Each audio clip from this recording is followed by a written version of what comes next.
Hello everyone, I'm Mary Rose Corrigan, Public Health Specialist for the City of Dubuque with the June 18, 2020 COVID-19 update from the Dubuque County Public Health Incident Management Team.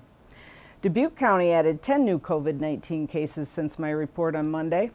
As of June 18th, Dubuque County has 396 positive COVID-19 cases. No additional deaths were reported, so a total of 22 deaths in Dubuque County remains. 7,166 people have been tested in Dubuque County, and about 5.5% of the cases tested have been positive. 2 individuals are currently hospitalized, which has remained decreased for about the last week. 232 people, or about 58% of Dubuque County positive cases, have recovered to date. 1,290 Dubuque County residents have had serology or antibody testing. 77 of those, or just under 6%, have tested positive for COVID-19 antibodies. The state positive serology rate is about 8%. The state added 685 cases since my report to the City Council on Monday. As of June 18, 2020, Iowa has a total of 24,730 positive cases. In all, about 1 in 13 Iowans, or just about 240,000 people, have been tested. About 10% of Iowans tested have been positive. 21 additional deaths were reported in the state since my last report, for a total of 678 Iowans. 45% of all Iowa COVID-19 cases are in the 18 to 40-year-old age group, with the highest incident of death continues to be those greater than 80 years old, with 46% of the deaths. Currently, 188 cases are hospitalized, which has also been decreasing. And finally, 15,540, or about 63% of Iowans, have recovered. Several things have been happening with the pandemic in the past week. First, at least 10 states have seen at least a 10% increase in COVID-19 cases since Memorial Day weekend, especially states in the South and Southwest. This has resulted in some areas experiencing hospital capacity concerns. Iowa continues to see hundreds of cases, although our hospitalization rates and deaths are currently decreasing. Are these increases some states are experiencing related to the opening up of businesses in our communities? It may be too early to go to those conclusions, especially as we wait for case information and contact tracing data to be evaluated.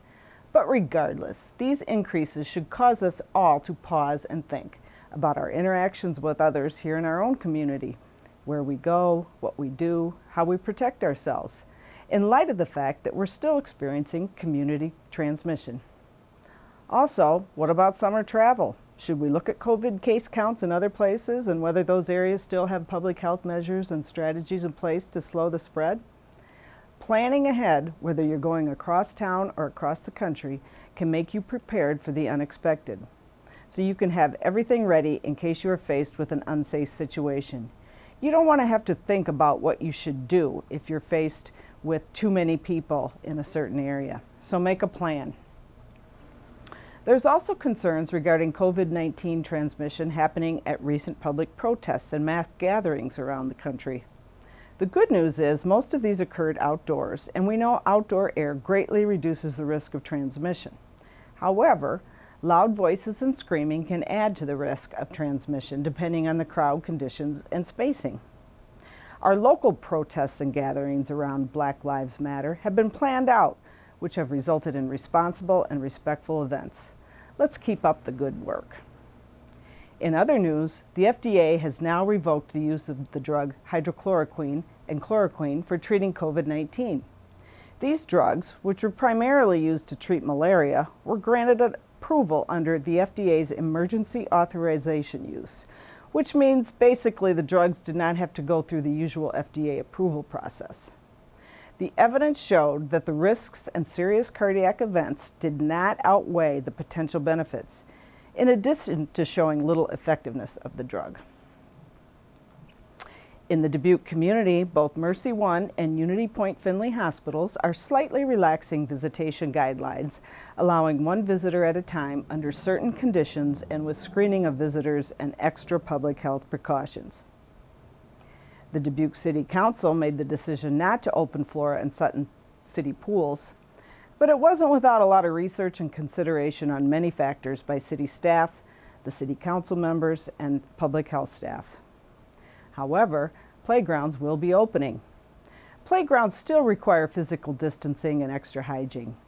So if you visit a playground and there are a lot of people already playing there, you should probably come back later or go to a different area.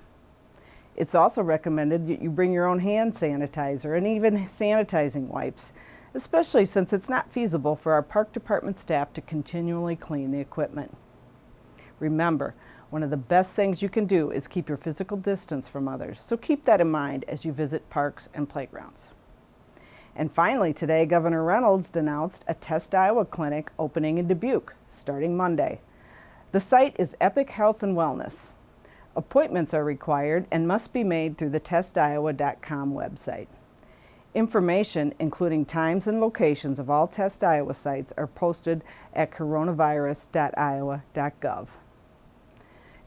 Finally, tomorrow is Friday and you're probably making plans for the weekend. Wherever you go, remember hand washing, hand sanitizing, a mask, and when you can't social distance especially, staying home if you're sick with anything.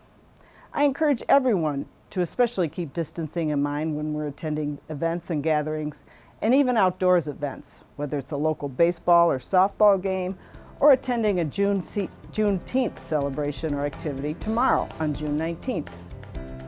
Thanks for tuning in today. Let's all continue to be safe and practice proper public health measures. Be smart. When in doubt, don't go out. And remember, we're all in this together.